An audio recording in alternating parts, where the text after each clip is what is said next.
Hi friends, नमस्ते to all of you. उम्मीद करते हैं कि आप सभी अच्छे होंगे। आज हम लोग जो है रेशनल नंबर का स्टैंडर्ड फॉर्मेट देखते हैं। ठीक है, जैसे आप लोग का स्टैंडर्ड फॉर्मेट क्या होता है, आप लोग का जो स्टैंडर्ड रूप होता है वह क्या होता है।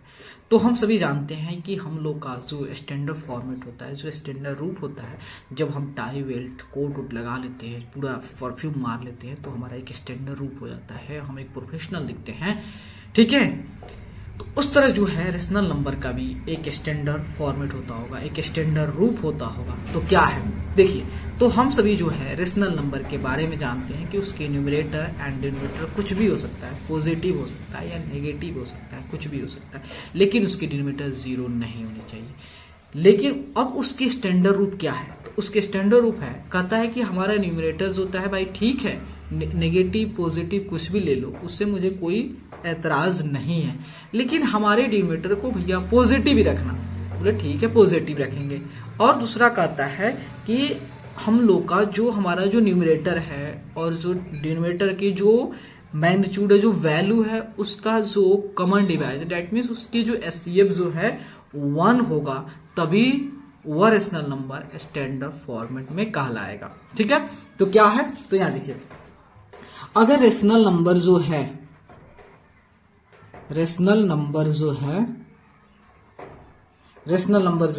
अगर उसकी डिनोमिनेटर जो है क्या हो, पॉजिटिव हो, और उसकी numerator N for numerator and D for denominator की जो एचसीएफ जो हो, भाई साहब एचसीएफ जो है 1 हो, या दूसरे भाषा में कह सकते हो न्यूमरेटर और डिनोमिनेटर का जो कॉमन डिवाइजर हो वह क्या हो, 1 हो। ठीक है, और एक और भाषा में कह सकते हो न्यूमरेटर एंड डिनोमिनेटर क्या हो, को प्राइम हो, बहुत तरह से कह सकते हैं, सभी सेम है। ठीक है, तो अगर रेशनल नंबर के डिनोमिनेटर पॉजिटिव हो जाए और उसके न्यूमरेटर और डिनोमिनेटर का एचसीएफ जो है 1 हो जाए, तो हम कह देंगे भाई ये रेशनल नंबर अपने स्टैंडर्ड रूप में है, स्टैंडर्ड फॉर्मेट में है और प्रोफेशनल दिख रहा है। ठीक है, चलिए कुछ एग्जांपल की हेल्प से मैं इस डाउट को क्लियर करता हूं। ठीक है, जैसे लेते हैं यहां पे 3/4 एक रेशनल नंबर लेते हैं। अब सबसे पहले चेक करेंगे भाई ये अपने स्टैंडर्ड रूप में है या नहीं। तो एक तो बात क्लियर है, इसकी डिनोमिनेटर क्या है, पॉजिटिव है। चलिए बात ठीक है, अब क्या करेंगे, न्यूमरेटर एंड डिनोमिनेटर का एचसीएफ, मतलब 3 और 4 का एचसीएफ निकालेंगे। तो 3 एंड 4 का एचसीएफ क्या होगा, तो इसके सिर्फ 3 से डिवीजन मेथड से 4, तो 1 में 3, देन 4 में 3 गया 1, देन 1 से 3 बार में कैंसिल। हम जानते हैं लास्ट डिवाइजर होता है अपना एचसीएफ होता है। तो 3 और 4 का जो एचसीएफ आया, एचसीएफ जो आया 1 है। करेंगे हाँ भाई ये तो स्टैंडर्ड फॉर्म में है, अपनी स्टैंडर्ड रूप में है, इसका मतलब 3/4 स्टैंडर्ड रूप में। लेकिन एक और एग्जांपल लेते हैं, मान लेते हैं 33/-44। क्या ये रेशनल नंबर है? हाँ भाई रेशनल नंबर है। इसकी न्यूमरेटर एंड डिनोमिनेटर जो है दोनों के दोनों इंटीजर है। लेकिन क्या ये रेशनल नंबर अपने स्टैंडर्ड फॉर्म में है? नहीं भाई। क्यों? क्योंकि इसकी जो डिनोमिनेटर है नेगेटिव है। तो सबसे पहला स्टेप है इसके डिनोमिनेटर को पॉजिटिव किया जाए। चलिए इसके डिनोमिनेटर को पहले पॉजिटिव करते हैं। तो पॉजिटिव करने के लिए क्या करते हैं, हम क्या करते हैं, इसकी न्यूमरेटर और डिनोमिनेटर में -1 से मल्टीप्लाई कर देते हैं। तो दोनों में -1 से क्यों कर देते हैं, क्योंकि आपने इसके पहले हमने आपको एक कंसेप्ट बताया है कि अगर रेशनल नंबर के न्यूमरेटर और डिनोमिनेटर में किसी भी सेम नॉन जीरो नंबर से अगर आप मल्टीप्लाई करते हो तो उसके वैल्यू में कोई चेंज नहीं होगा। तो वही कंसेप्ट हम यहाँ पे अप्लाई किए हैं।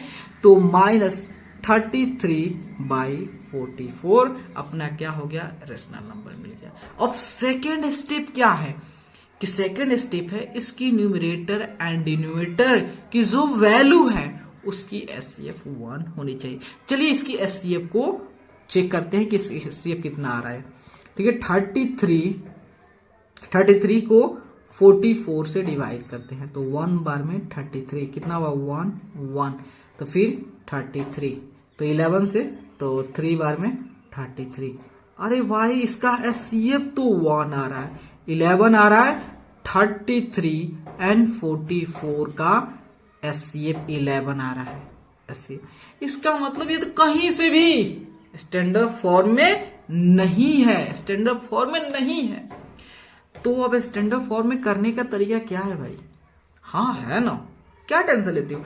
इसका स्टैंडर्ड फॉर्मेट करता है कि पहले इसकी डिनोमिनेटर को पॉजिटिव कर दिया जाए, उसके बाद अगर इसकी डिनोमिनेटर होता, अगर इसकी न्यूमरेटर एंड डिनोमिनेटर का जो SCF जो है 1 के अलावा कोई और नंबर आता है, इसका मतलब वो नहीं है। तो क्या करेंगे, उसको अगर स्टैंडर्ड फॉर्म में लाना है तो जो SCF आएगा ना भाई, उसी SCF से डिवाइड कर देंगे। अगर उसी SCF से डिवाइड कर देंगे ना, डेफिनेटली जो है वो रेशनल नंबर अब सिंपलेस्ट फॉर्म में चला जाएगा।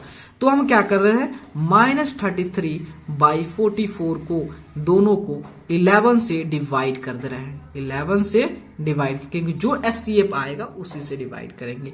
तो कितना होगा, -3/4 आ गया। ठीक है, तो देखिए अब 33/-44 का जो स्टैंडर्ड जो फॉर्मेट है क्या है, -3/4 है।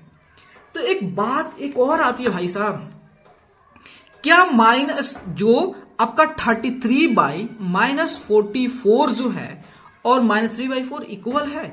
हाँ भाई इक्वल है, नहीं है तो चेक कर लीजिए यहाँ पे 33/-44 और -3/4। सबसे पहले इसको पॉजिटिव कर लीजिए, कितना होगा, -33/44। कंपैरिजन का रूल है जी, 3/4 कितना हुआ, 4×3 12 और 4×3 12 13 132 और 4×3 12 12 13 132, दोनों जगह माइनस आ गया। इसका मतलब दोनों जगह अपना वैल्यू सेम आ रहा है, इसका मतलब सेम हो गया।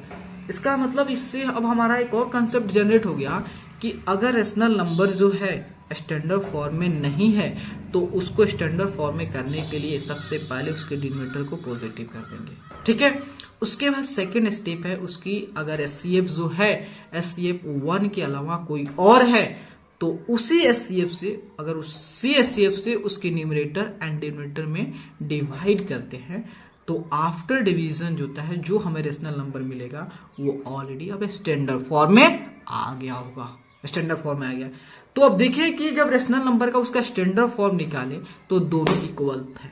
हाँ भाई इक्वल क्यों नहीं होगा, क्योंकि आपको हमने एक कंसेप्ट ऑलरेडी पहले भी पढ़ा चुका हूं कि अगर रेशनल नंबर में कोई भी सेम नॉन जीरो नंबर से आप मल्टीप्लाई करते हो या डिवाइड करते हो तो उसकी वैल्यू में कोई चेंज नहीं होता है। तो वही काम तो यहाँ पे हुआ, 33/-44 में हमने क्या किया, हमने 11 से डिवाइड किया तो ये -3/4 आया, तो इक्वल है ना भाई?